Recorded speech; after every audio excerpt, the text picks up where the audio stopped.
yanti nalokam rajulaya tamalayastu giraya yanti mamibo nirguna। আমরা ভাগবত কথা শুনতেছি তথা ভগবানের কথা শুনতেছি। ভাগবত কথা যতক্ষণ আমরা শুনি ততক্ষণই আমরা জানবো যে ভগবানের আশীর্বাদ আমাদের উপর বর্ষণ হয়। এবং শুধু তাই না, আমরা যদি শোনার সময় মনে প্রাণী ভগবানের সঙ্গে লীন হয়ে যায়, অভিনিবিষ্ট হয়ে যায়, তবে তোমার কিছু থাকে না। এই জীবন যাত্রায় তোমার বলে যা কিছু আছে অল্প সময়ের জন্য তোমার ভেতরে কিছু থাকবে না। তোমার প্রারব্ধ কিংবা জন্মান্তরের অভিশাপ কিংবা পুণ্য, এই সব তোমার ভেতর থাকবে না।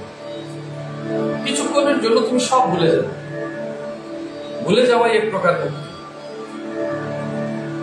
ভুলে যাওয়া এক প্রকার মুক্তি। আমরা জন্মান্তরের এইসব বিষয় ভুলে গেছি বলে এই জন্যে নির্লিপ্ত হয়ে শুতে পারি, চলতে পারি। যদি সর্বজন্মের কথা আমাদের মনে থাকতো, আমাদের উন্মাদ পাগল বলেই ভাবতে হবে। কারণ এত জন্মের স্মৃতি নিয়ে আমরা বেঁচে থাকতে পারতাম না। এই জন্য ভগবান কি বলছেন দেখো,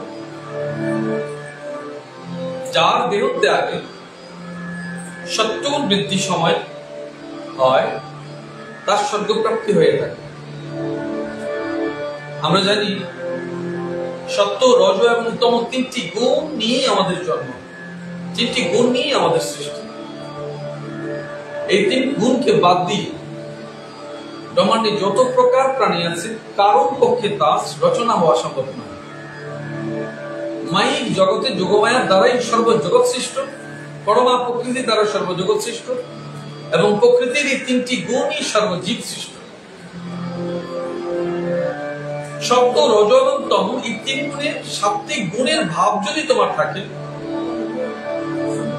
সেই গুণে যখন তুমি প্রাণ ত্যাগ করবে, ভগবান বলছেন তুমি স্বর্গপ্রাপ্তি হবে। যাদের এই জন্যে স্বর্গপ্রাপ্তির ইচ্ছা, সাত্ত্বিক ভাব অবলম্বন করলে চলবে।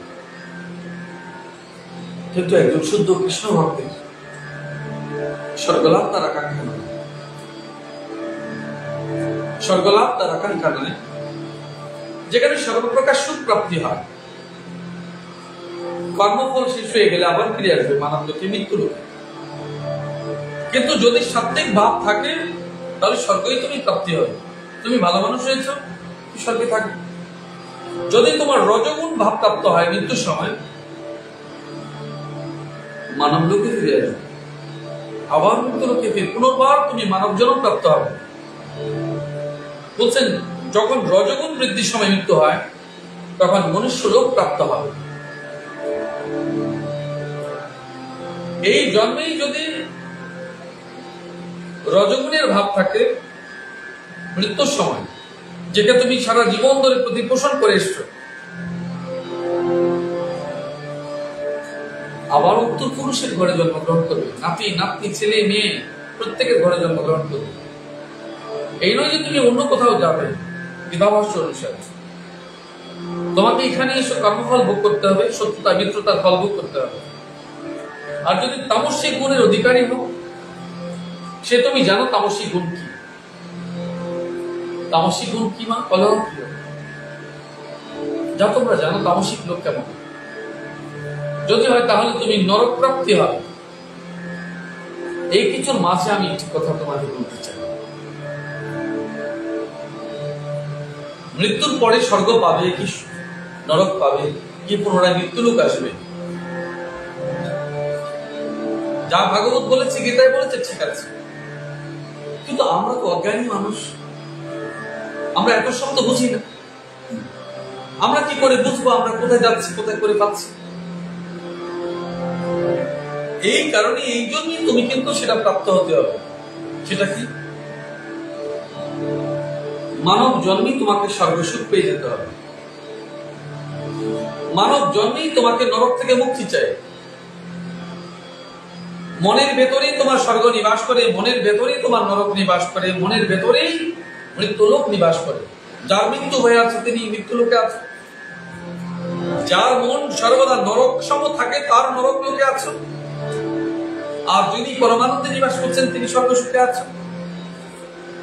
তোমার মন রূপ সেই নৌকাটিকে কোথায় রাখছো সা নির্ভর করছে এই জন্মে তোমার কর্মফলের উপর এবং কর্মের উপর। কর্মই তোমাকে সাত্বিক, রাজসিক এবং তামসিক তিনটি গুণের মধ্যে নির্দিষ্ট করে নির্দিষ্ট জায়গায় রেখে দেবে। কর্মের উপর নির্ভর করে তুমি তিন জায়গায় থাকছো। এখন তুমি বিচার করে দেখো তুমি কোন জায়গায় আছো, সে তোমার বিষয়, তোমার হাতে সব। যে কর্ম কিন্তু যে ব্যক্তি জীবন মুক্তি লাভ করেছে সে ত্রিগুণাতীত। প্রশ্নটা এই জায়গায়, এই জন্মে আমি 3 গুণকে অতিক্রম করতে পেরেছি কেন? শুধু মুখে বললে আমাদের জীবনে হবে না। আমরা গুণকে অতিক্রম করেছি সব মুখে বললে হবে না। তোমার কর্মের দ্বারা, তোমার আচরণের দ্বারা তুমি 3 গুণকে অতিক্রম করতে পেরেছো কিনা সেটা লোক বলবে। তুমি বললে তো হবে না তিনি ত্রিগুণাতীত, লোক বলবে। ভক্ত সজ্জন মন করবে, শুদ্ধ ভক্তগণ তোমায় বলবে। কি বলছে? যদি তুমি গুণাতীত হও সে আমাকে লাভ করে থাকে। দেখো, নির্মল গুণ, সাত্বিক গুণের পরে যে গুণ, শুদ্ধ গুণ এবং তথা পরে গুণাতীত, একেবারে সামান্য অন্তর। তমগুণের উপরে রজগুণ, রজগুণের উপরে সত্যগুণ, তাহার উপরে গুণাতীত। ওই গুণটা পেরিয়ে গেলে গুণাতীত। যদি তাই হও, চেষ্টা করে দেখো, কিছুতেই পারবে না। তোমার অভিমান, তোমার ক্রোধ, এই সব তোমাকে জোর করে বেঁধে বলপূর্বক নিয়ে আসবে। তোমাদের কিছুতেই তোমরা এই জায়গায় আসতেই পারবে না, তোমাকে আটকাবেই আটকাবে। ডাকাতরা যেমন বলপূর্বক বেঁধে নিয়ে আসে, তোমাদেরকে জোর করে বলপূর্বক বেঁধে নিয়ে আসবে। দেখো, যখন সাধন ভজন করো, নাম জপ করো, তখন চোখ বন্ধ করে রাখো। কেন চোখ বন্ধ করে রাখো আর কেন চোখ খুলে রাখো? যখন তুমি চোখ বন্ধ করে রাখো তখন এই মায়াময় জগৎকে দেখো না, মায়াময় জগৎকে তুমি দেখো না। লোক কি করছে দেখছো না। চোখ বন্ধ করার অর্থ তোমার আর মায়াময় জগতে তোমার দৃষ্টি নেই, অন্তর জগতে তোমার দৃষ্টি, ভগবানের প্রতি তোমার দৃষ্টি। তোমার গুরু নির্দেশিত পথ তোমার কাছে পাথেয়, এবং একমাত্র ভগবানকে তুমি চোখ বন্ধ করে তুমি উপাস্যকে লক্ষ্য করছো। তখন তোমার জীবনে 3 গুণ কিন্তু সমাহিত হয়ে গেছে। অন্ধ ব্যক্তির গুণ প্রকাশের জায়গা কোথায়? সে দেখবেই তো না, তো জগৎকে তো দেখবে না, তার গুণ প্রকাশের জায়গা খুঁজে পাবে না। সে তখন কি করবে? ভগবানের ভাবে ভাবান্বিত হয়ে সর্বগুণকে তার চরণে সমর্পণ করবে। তার ভেতরে শুধু এক ভাবই থাকবে, ভক্তি ভাব থাকবে। তার ভেতরে শুধু এক ভাব থাকবে, প্রেম ভাব থাকবে। প্রেম ভাবে তমগুণ থাকে না, রজগুণ থাকে না, সাত্বিক গুণও থাকে না। সর্বগুণের ঊর্ধ্বে প্রেম গুণাতীত হয়ে যায়। সবার উপরে প্রেম গুণাতীত হয়ে যায়। প্রেমই কোনো গুণ সমাহিত থাকে না, সেটা গুণাতীত হয়। এই প্রেম ভাব যতদিন না তোমার গোবিন্দের প্রতি হচ্ছে, ততদিন তুমি গুণাতীত হচ্ছ না। তোমার জীবনে কি করছো, তোমার জীবনের কোন ভাব আছে, কর্মে কোন গতি প্রকৃতি তোমার লাভ করছে, মাইক জগৎকে তুমি কতটা দর্শন করছো, এই সবকে আপনা আপনি ভুলবার চেষ্টা করবে। মনে প্রাণী একাত্মে বিশ্বাসে নিষ্ঠায় তোমার শুধুমাত্র শ্রীমতী রাধারানীর প্রতি এই লক্ষ্য যে তাকে প্রাপ্তি চাই, তাকে অর্জন চাই, তার ভাব চাই, তার সমাহিত চাই, সমর্পিত সমর্পণ চাই। তবে তোমার ভেতরে প্রেম হবে। প্রেম তোমার এই সর্বগুণকে লুকিয়ে দেবে, হারিয়ে দেবে, হারিয়ে যাবে। মানুষ হারিয়ে গেলে কষ্ট হয়, দুঃখ হয়, কিন্তু গোবিন্দের প্রেমে মানুষ যদি হারিয়ে যায় তবে গুণাতীত লাভ হয় এবং ভগবান এর অশেষ কৃপা তোমার জন্য অপেক্ষা করবে। ভক্তি প্রেমে হারাও, ভগবত ধাম প্রাপ্ত হও এবং গুণাতীত এই জায়গায় তুমি হবে যখন ভক্তি প্রেম তোমার জীবনে আসবে, তখন তুমি আপনা আপনি গুণাতীত হবে। জগৎকে দেখবে না, মায়াগ্রস্ত হবে, জগৎকে দেখবে, গুণগুলো তোমার ভেতরে আসবে। এখন প্রশ্ন এই জায়গায়, মানব দেহ তো 3 গুণ, 3 গুণ দিয়ে কি করবো? 3 গুণকে কি করে ছাড়াবো? ভগবান বলছেন এই 3 গুণের সমাহিত এই দেহ, এই দেহ দিয়েই তোমাকে পরমাত্মাকে পেতে হবে, সময় মুক্ত হবে। দুর্ভাগ্য আমাদের এই জায়গায়, আমরা কিছুতেই ভগবত ধাম পাওয়ার জন্য ভগবত মনকে তৈরি করতে পারি না।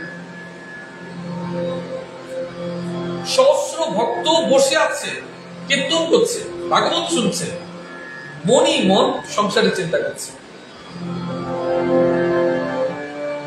দুর্ভাগ্য এই জায়গায়, হাজার হাজার ভক্ত ভাগবত শুনছে, কীর্তন করছে, নাম শুনছে, জপ করছে, তথাপি সংসারের চিন্তা তাকে আষ্টে পৃষ্ঠে লেপটে আছে। তুমি নিশ্চিত ভগবানের ধামে পৌঁছতে পারবে না।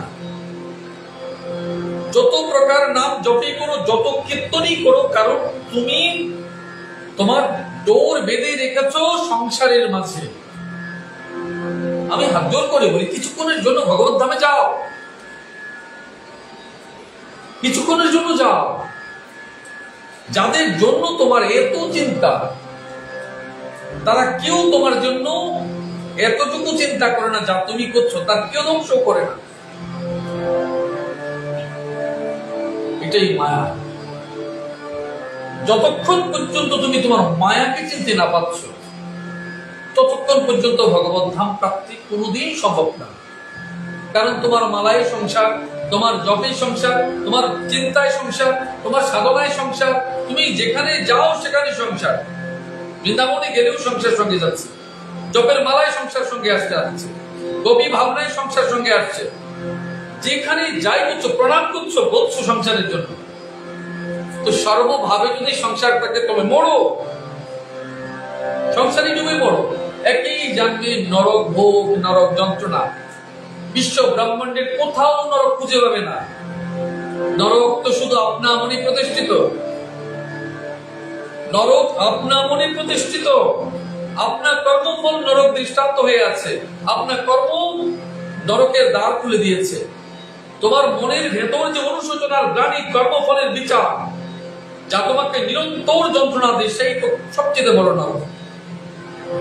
চিন্তা এত বড় জঘন্য বিষয় যে তোমার জগতে যত প্রকার আগুন আছে, যা না শেষ করতে পারে, এই চিন্তা তোমাকে পুড়িয়ে খাক করে দেবে।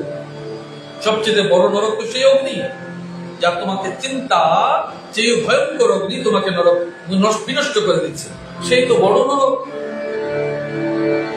তোমার ভাবনার ভেতর সব, একটি লোক তোমাকে ভালোবাসে না, তথাপি তুমি বলছো তোমায় ভালোবাসে এবং তুমি সেই নাটকে মজে আছো, এবং এটা ধ্রুব সত্য।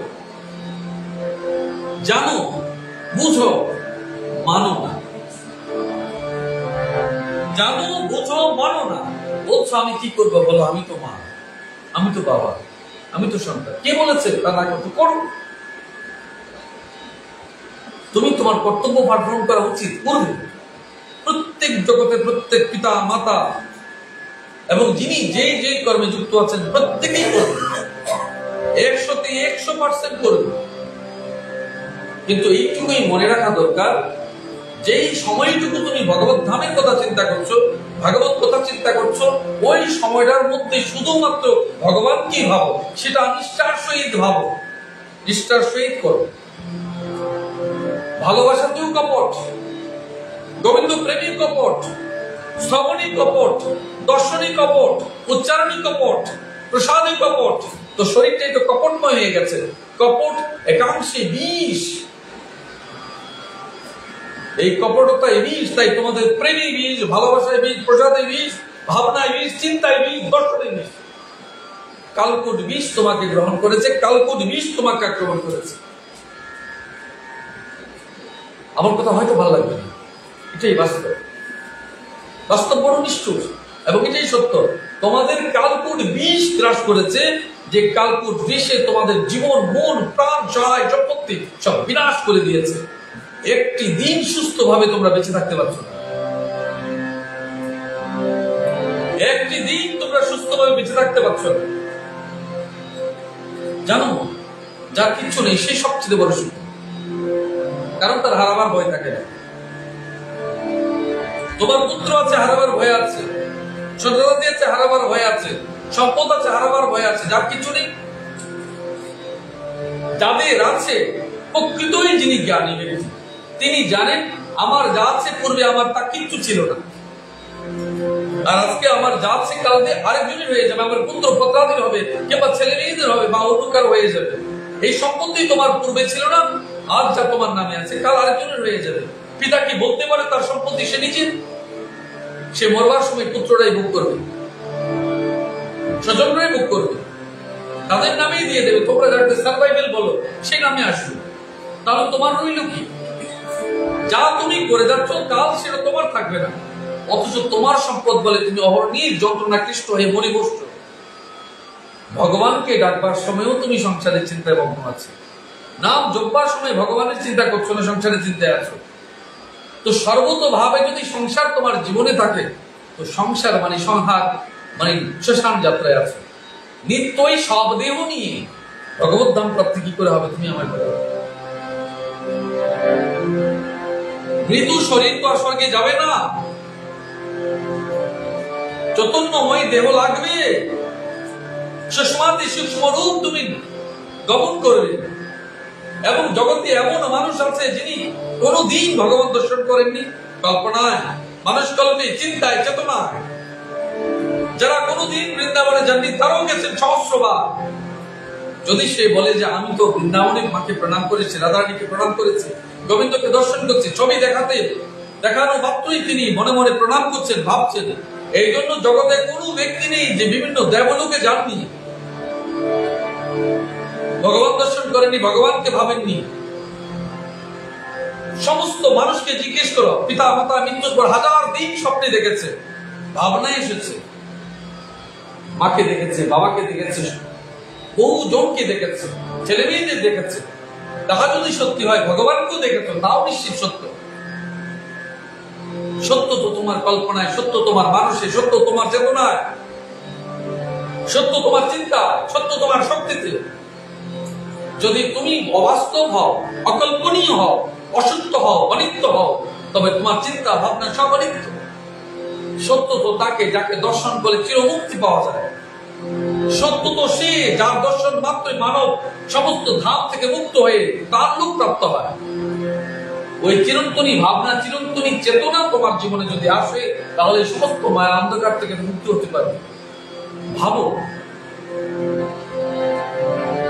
এই জগতের প্রত্যেক মানুষ তার যখন আপন বসন্ত আসে, শরীরে বসন্ত যখন আসবে, তার ভাবনা এবং চিন্তনের সময় থাকে না। তখন সে জগৎ বসন্তময় জগতে শুধু নাচতে খেলতে শিখেছে। বসন্তে যখন তার ফুল হারিয়ে যায়, ফল হারিয়ে যায়, সবুজ পাতা হারিয়ে যায়, এমনতে ঝরা পাতায় যখন তাকে গ্রাস করে এসে, তখন জরা এবং ব্যাধি তার শরীরকে গ্রাস করে। যখন জরা এবং ব্যাধি তোমার শরীরকে গ্রাস করবে, কঠিন কঠিন ব্যাধি তোমাকে জব্দ করবে, তখন ভগবতকে কোথায় রাখবে? কারণ তোমার এই ভাঙ্গা শরীর, যন্ত্রণা ক্লিষ্ট শরীরে ভাঙ্গা মন্দির সভা হবে, সেখানে দেবলোক প্রতিষ্ঠিত হতে পারবে না। এই জন্যই তো দেখো, যখন বসন্ত হয়, নানান প্রকার ফুল দিয়ে গোবিন্দকে দাও, মালা দাও, রাধারানীকে দাও, কীর্তন করো, আনন্দ করো, বসন্ত উৎসব করো। এমন তো উৎসব করেছ? করনি। শরীরকে ব্যাধিগ্রস্ত, জরাগ্রস্ত যখন করবে, মৃত্যু সম করে দেবে, তখন তোমার আর এই দেহ মন্দিরে গোবিন্দ নিবাসের উপযুক্ত পরিবেশ হবে না, কীর্তন করতে পারবে না। তখন তুমি কাঁদবে, কান্না আসবে, যন্ত্রণা আসবে। তোমার শরীরকে টিকানোর জন্য ওষুধ প্রয়োগ করা হবে, যাতে তুমি দুটো দিন বেঁচে থাকতে পারো। তখন রোগ যন্ত্রণায় ভগবানকে আপনা করে প্রেম দিয়ে ভালোবাসবার মতো ক্ষমতা তোমার জীবনে থাকবে। তাই মা, যেই সময়টুকু আছে, মনের হরসে যে সময়টুকু রেখেছ, যে বসন্ত মানব জীবনে এসছে, বসন্ত শুধু ঋতুতে নয়, বসন্ত শুধু প্রকৃতিতে নয়, বসন্ত মানব জীবনেও আসে, ওই সময় কালেই তুমি প্রকৃতপক্ষে ভগবানকে ডাকবার জন্য, রাধারানীকে উপলব্ধি করবার জন্য প্রকৃত সময়। ওই সময় মালা দাও, ফুল দাও, চিন্তন করো, চেতনাময় করো। যখন তোমার জীবনে চেতনা আছে, তখন তুমি জড়বোধ হয়ে গেছো। রাক্ষস জীবন, রাক্ষস আহার, আসরিক জীবন, আসরিক স্বভাব প্রাপ্ত হয়ে জীবন, যৌবন এবং বসন্তকে বিনাশ করেছে। তো ভগবত ধাম প্রাপ্ত কি করে হবে বলো?